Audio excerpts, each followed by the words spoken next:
Good afternoon. ఈరోజు వస్తుందని తెలిసినప్పటికీ వచ్చాక బాగా, ఎందుకంటే బ్యాంకింగ్ రంగంలో తెలుసు ఎవ్రీ 3 yearsకి ట్రాన్స్ఫర్ ఉంటుందని మాకు తెలుసు. ఈ సమావేశాన్ని ఏర్పాటు చేసిన మా స్టాఫ్కి, నేను కూడా మా స్టాఫ్ మరియు ఈ సమయం వెచ్చించి వచ్చినందుకు మీ అందరికీ కృతజ్ఞతలు. ఆర్సెల్లి అంటే జనరల్గా మీరు ఏజ్ ఆఫ్ 17 ఎయిర్ ఫోర్స్లో జాయిన్ అయ్యి మళ్ళీ అక్కడి నుంచి రిటైర్మెంట్ తీసుకొని మళ్ళీ బ్యాంక్ ఎగ్జామ్స్ రాసి ఇందులో సెలెక్ట్ అయ్యి బ్యాంక్ అయ్యాక మధ్య మధ్యలో ఏదైనా విలేజ్లో మా విలేజ్లో కానీ లేదా బ్రాంచ్ ఇప్పుడు బాసల్లో స్కూల్ కానీ అలా వెళ్ళి అంటే పిల్లలకి ఏదో ఒకటి చెప్పాలి, నాకు తెలిసిన విషయం చెప్పాలి అని వెళ్తుండేవారు. టైం తీసుకొని వెళ్ళి వాళ్ళకి what is next, what is future, అలా ఏదో ఒకటి నాకు తెలిసింది వాళ్ళకు చెప్పాలనే ఉద్దేశంతో వాళ్ళు అడగకపోయినా నేనే వెళ్ళి చెప్పేవారు. సో అలా చెప్తున్నప్పుడు ఈ ఆర్సిటీ అడ్వర్టైజ్మెంట్ వచ్చింది, డైరెక్టర్ కావాలి ఇలా ఈ ట్రైనింగ్ సెంటర్ అని చెప్పేసి. ఇది మనకు అంటే జాబ్ బ్యాంక్ మేనేజర్ చేసినప్పుడు అది వేరే ఉంటుంది, ఎక్స్పీరియన్స్ వేరే ఉంటుంది, సాటిస్ఫాక్షన్ వేరే ఉంటుంది. బట్ అయినప్పటికీ ఇది మనకు కొంచెం మనసుకు దగ్గరగా ఉంటుంది. టీచింగ్ ఫీల్డ్ అన్నట్టుగా ఆ ఉద్దేశంతో అప్లై చేశాను 2021లో 22లో. అప్పుడు అప్లై చేసిన తర్వాత ఇంటర్వ్యూ పిలిచారు. ఇంటర్వ్యూలో ఒకటే సిద్దిపేట ఒకటే వేకెన్సీ, అరౌండ్ 15-16 మెంబర్స్ వచ్చారు. అందరూ సీనియర్ మేనేజర్. అందరూ అప్పటికి అంటే దీని మినిమం క్వాలిఫికేషనే సీనియర్ మేనేజర్ అని ఇచ్చారు. సో 15-16 మెంబర్స్ వచ్చారు. అదే ఇంతమంది వచ్చారు, ఒక వస్తే అనుకున్నాం. But luckily I got the opportunity. వెంటనే బాసాలో 1 year ఉన్నారు. సో 1 year నుంచి మళ్ళీ ఇక్కడికి రావడం జరిగింది. వచ్చిన దగ్గర నుంచి different all together different ball game. అక్కడ బ్యాంకులో ఉండేది వేరు, ఇక్కడ వేరు. సో వచ్చిన తర్వాత కొన్ని అంటే ఏంటి వాట్ ఈజ్ యాక్చువల్ యాక్టివిటీ అని తెలుసుకొని దాని తర్వాత ముందుకు వెళ్ళడం అనేది స్టార్ట్ చేశాను. సో ఈ 3 yearsలో మాకు ఎలాంటి ప్రాబ్లం రాకుండా ఒక ఇన్స్టిట్యూట్ రన్ చేయడం అంటే it's not a easy task. Hostel ఉంటుంది, అమ్మాయిలు ఉంటుంది, రకరకాల ప్రాబ్లమ్స్ ఉంటాయి. అన్నీ ఫేస్ చేసుకుంటూ ఈవెన్ బిల్డింగ్ కన్స్ట్రక్షన్ ఫౌండేషన్ దగ్గర నుంచి ఇనాగ్రేషన్ వరకు కూడా నేనే ఉన్నాను. అది నా అదృష్టంగా అనుకోవచ్చు. ఫౌండేషన్స్లో వేయించింది ప్లస్ ఇనాగ్రేషన్ వేయించింది, రెండింటిలో నేనే ఉండడం కూడా నా అదృష్టమే. అది ఒక అంటే గొప్ప వరంగా భావిస్తాను. సో ఈ 3 years ఎలాంటి ప్రాబ్లం రాకుండా ఈ మా టీము అయితే సిద్దిపేట ఆర్సిటీ టీం ఉందో ఆ టీం ఆల్వేస్ హెల్ప్ చేశారు. అంటే ఈవెన్ వాళ్ళు కూడా లేదు ఈరోజు ఇప్పుడు రండి అంటే వచ్చారు, మధ్యాహ్నం గొడవ అవుతుంది రండి అంటే వచ్చారు, సండే లేదు ఈవినింగ్ ఈరోజు 8 వరకు కూర్చుందాం మనం పని కంప్లీట్ చేయాలని ఓకే సార్.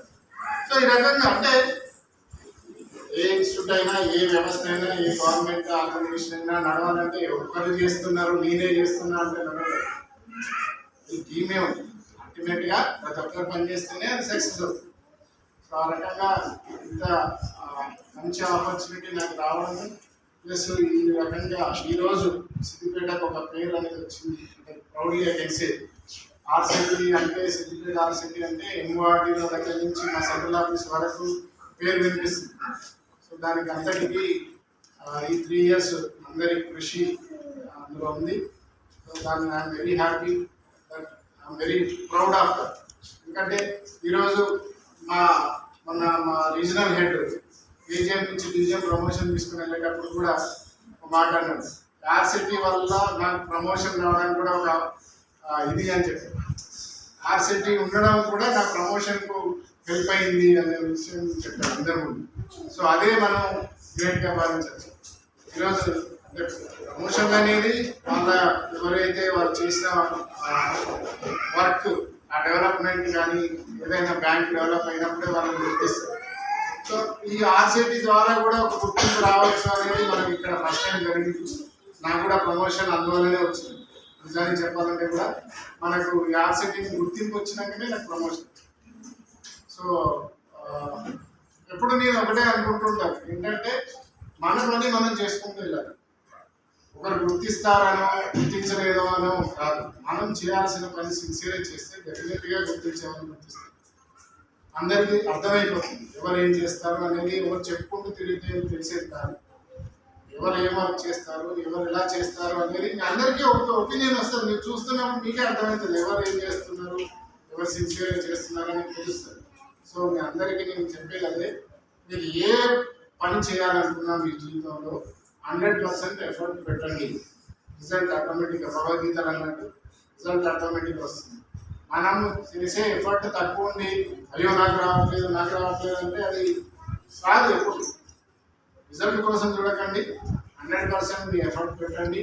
పెట్టినప్పుడు మీకు కావాల్సిన రిజల్ట్ వస్తుంది. ఏ విషయమైనా పర్సనల్ కానీ ప్రొఫెషనల్ కానీ ఏదైనా కానీ మనం 100% మన వైపు నుంచి మనం ఇస్తున్నామా లేదా అనేది చూసుకోవాలి. తర్వాత మీతో ఆలోచించాల్సిన అవసరం లేదు. ఏదో ఒక రోజు ఆలోచించడానికి వస్తుంది. సో ప్రతి ఒక్కరు కూడా ఇక్కడికి వచ్చేది 70% ఏవో అందరూ ఉమెనే వస్తున్నారు. ట్రైనింగ్ కూడా బాయ్స్ రావడం తక్కువైంది. సో వాళ్ళకు చెప్పేది కూడా అదే, మనము ఆర్థికంగా నిలబడితే డెఫినెట్గా ఆ కుటుంబం కూడా నిలబడుతుంది. ప్రాబ్లం వచ్చినప్పుడు ఏదో నేను చేస్తానని చేయడం కాకుండా ముందు నుంచి కూడా ఒక ఫ్యామిలీని నిలబెట్టాలంటే అందరూ కూడా మంచిగా కష్టపడితే డెఫినెట్గా ఫ్యామిలీ నిలబడుతుంది. ఫ్యామిలీ నిలబడితే ఆటోమేటిక్గా మిగతా అన్నీ ఆటోమేటిక్గా సెట్ అయిపోతుంది.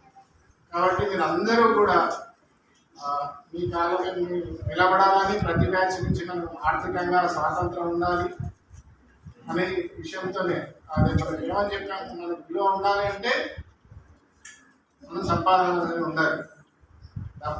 డబ్బు తన మొన్న చెప్పాను కదా, డబ్బు తన విలువ తను కోల్పోతుంటుంది. కోల్పోకుండా ఉండాలంటే అది కూడా ఏదో ఒక పని చేయాలి.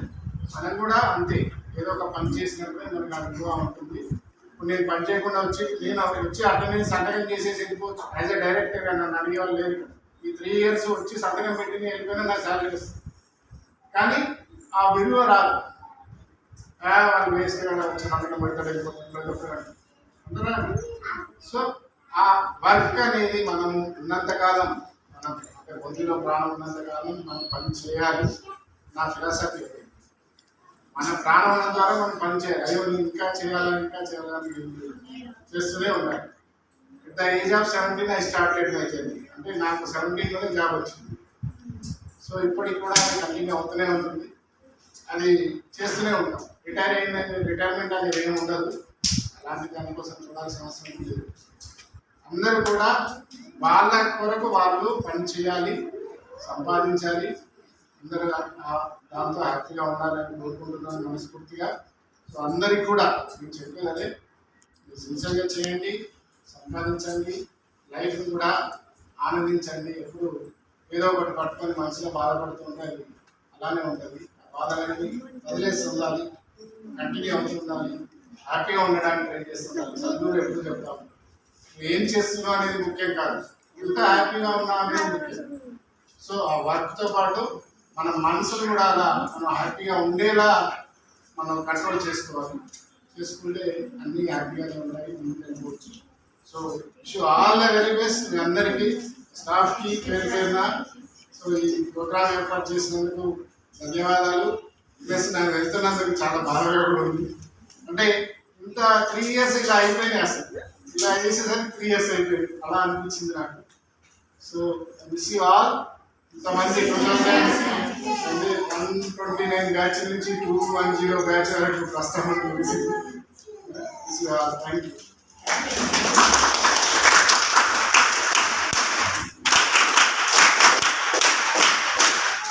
Thank you very much. Okay.